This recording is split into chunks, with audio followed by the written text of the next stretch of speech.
Hi, everyone. My name is Mia Ritchie. I am a co-chair for the Communications and Outreach Committee for C4DISC. And for those of you who don't know C4DISC, that is the Coalition for Diversity and Inclusion in Scholarly Communications. To celebrate May, that is the Asian American and Pacific Islander Heritage Month here in the US, C4DISC is taking the time to interview some wonderful people from Asian or Pacific Islander background that works in our shared industry, which is scholarly communications, and just spend a few minutes with them talking about diversity and inclusion and the work that they do. So today joining me is Charlotte Rowe. Charlotte, thank you for being here. Pleasure to be here. So I will ask you to introduce yourself, and then we'll go through the 5 questions, if that's okay with you. Sure. Okay. My name is Charlotte Rowe, and I'm the Scholarly Communications Librarian at the University of San Francisco. My pronouns are she, her, and I am on Ramaytush Ohlone land. Wonderful. Thank you. Okay, so we will go through the questions. The first one I would love to ask you is, what brought you to your profession? Part of the scholarly communications industry, and what do you enjoy or love most about your job? Yeah. So what brought me to scholarly communications was really chance. I knew that I wanted to work in publishing because I was interested in not just being a reader or an author, but in the process and profession and business of making books. So I moved to New York with literally carry on and worked as a secretary for a while. And I had a friend whose girlfriend had a friend who worked at Taylor and Francis and referred me for an editorial assistant position. And I just fell in love with it, with working with my colleagues and my authors. And that was and still remains my favorite part. I used to spend hours on the phone as an editorial assistant, talking with authors, not only about their books, but about everything under the sun. And I enjoy doing the same with my faculty partners now. Wonderful. That's great. I also moved to New York City to work in publishing. And I started as an editorial assistant for a books company. Yeah. It happens that way. That's why they get you. Okay, so question number 2. What do you hope to see for the API community working in this industry? You could talk about some of the D&I initiatives or activities that you've been involved in, or just generally on your thoughts on how we can together make the scholarly communications industry more diverse, equitable, and inclusive. Yeah, I don't think we can separate what's happening in the scholarly communications industry with what's happening in the country at large. Today, the day that we're talking is May 18th, which is the National AAPI Day Against Bullying and Hate. Yep. And it's because it's the anniversary, well, it's the birthday of Vincent Chin, I should say, not the anniversary, right. Whose murder in a hate crime in 1982 really resonates still in all of our memories. And we continue to see hate crimes going on today. Now, do we see hate crimes happening in scholarly communications? Not so much, but we do see racism, we see bias, we see under support, underpaying, under promoting of people of color. And in my time in publishing, I saw talent flight from the industry because of these issues. And I would love to see the perpetuation of these racist structures and the racial triangulation actually that happens between API and Black folks from white supremacy is just really difficult to see as well.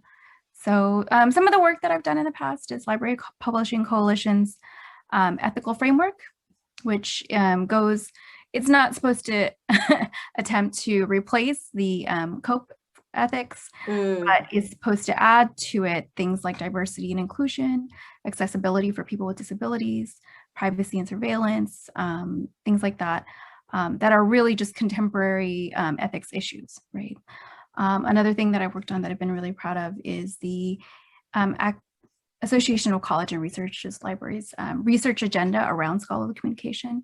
And it's called the Open and Equitable Scholarly Communications, Creating a More Inclusive Future. And it went through so many rounds of review from people all over the community. It wasn't one of those things where 10 experts sat in a room and wrote it. It was an inclusive process that turned into something that focuses on people, content, systems, instead of sort of the traditional frameworks that we think of when we think of scholarly communications. So those are just a couple of things I've been working on. Wow. Okay. That sounds amazing. I'll make sure to get more information on that, Charlotte, and maybe the links to some of those. So when we publish this interview on the C4DISC website, we could include those two things. Yeah. Great. Okay. So as we mentioned, May is the API Heritage Month in the US. I would love it if you can talk a little bit about what your Asian heritage means to you. Yeah. So it is really the most visible part of my identity, right? Yeah. When people look at me, that's the first thing they see is that I'm Asian. And for me, I define it as Korean American because as we know, while the Asian American moniker is helpful in building solidarity for people who only see us as a monolith, in actuality, that's not the case, right? As a Korean American person, when those shootings happened in Atlanta, yeah, I was able to check out the facts and find out they were not sex workers. They were just workers, right? And as an Asian American woman, I was like, oh yeah, I know what it's like to be exoticized, sexualized, fetishized. Yeah, so much of this, right? So what my API heritage means to me is it's a big conflicting jumble of good and bad things. And I'm still learning what it means. And I think our country is still learning what it means. We are all still learning what it means. Yeah. Thank you so much for sharing that. And I, in such a candid way, and that resonates with me. And I think with a few other folks that I've been talking to, just for this interview alone, have said the same thing. And I think this is what a lot of the Asian American community, particularly in the US, have been kind of grappling together is this reckoning of our identity, and it's confusing and it's violent in some part of it, but it's also beautiful and really powerful, So, and I think we're, like you said, we're learning. I'm learning for sure about what it means to be, to be Asian and in this conflict and in this situation and my privileges and that proximity to whiteness and all of it, and being part of the oppressed. And it's a lot. And I'm so appreciative of you talking about it in such an honest way. And I think that's kind of the big step, just talking about it and being able to, so that's wonderful. So thank you. Okay, so we've got two more questions. As part of the celebration of this Heritage Month, can you share some of your favorite movies or books that, either are focusing, starring, or created by, the API folks?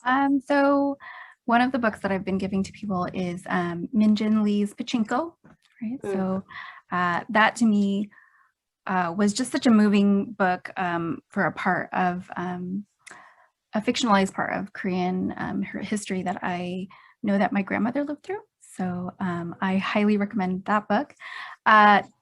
So PBS has an Asian American history documentary that I really recommend. Available right now streaming, and I recommend it. And I'm actually really looking forward to the James Beards Foundation's actually maybe it aired like a few days ago. They had a panel called Did You Eat?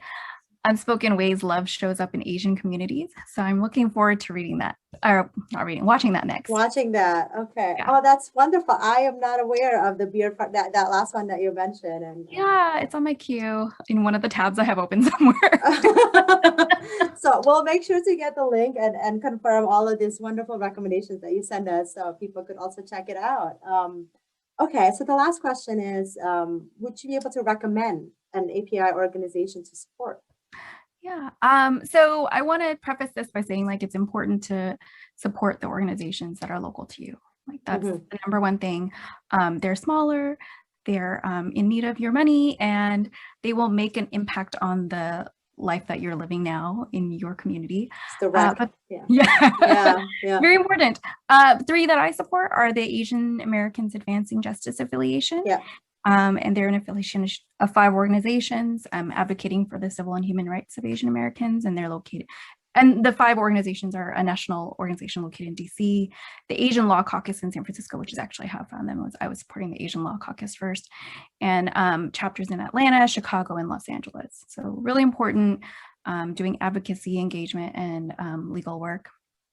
The second organization I support is out of Oakland, which is the Asian Prisoner Support Committee for API prisoners, which is a really growing number of prisoners being imprisoned, detained, and deported.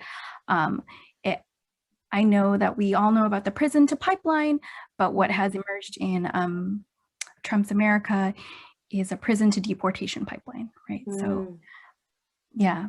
And then lastly, by supporting this, you will also be supporting me personally, which is the Asian Mental Health Collective. And they normalize and destigmatize mental health within the Asian community. That's so important.